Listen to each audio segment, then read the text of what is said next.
తెలంగాణ విద్వత్ సభ ఆధ్వర్యంలో పంచాంగకర్తలు, సిద్ధాంతులు ధర్మశాస్త్రాలకు అనుగుణంగా చర్చించి నిర్ణయించి ఆమోదించిన విశ్వవసునామ సంవత్సరం 2025-26 పండుగల జాబితాను ముఖ్యమంత్రి రేవంత్ రెడ్డికి అసెంబ్లీలోని వారి కార్యాలయంలో దేవాదాయ ధర్మాదాయ శాఖ మంత్రి శ్రీమతి కొండా సురేఖకి జూబ్లీహిల్స్లోని వారి నివాసంలో విద్వత్ సభ బాధ్యులు అందించారు. ఈ సందర్భంగా విద్వత్ సభ బాధ్యులను సీఎం రేవంత్ రెడ్డి, మంత్రి సురేఖ అభినందించారు. ప్రజల ఆధ్యాత్మిక విశ్వాసాలకు ప్రాధాన్యతనిస్తూ విద్వత్ సభ చేపడుతున్న కార్యక్రమాలు ప్రశంసనీయమైనవని సీఎం రేవంత్ రెడ్డి అన్నారు. వారికి ఏ అవసరం వచ్చినా తీర్చాలని దేవాదాయ శాఖకు సీఎం సూచించారు.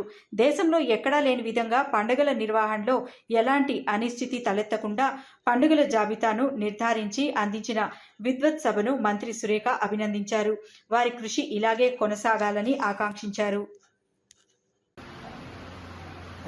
ఓం సుమంగళీ ఓం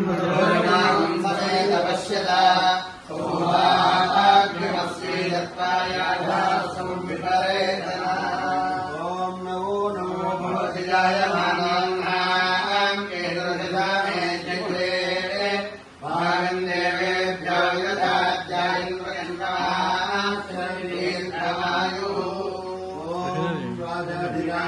ప్రదయ్య సారినే నమో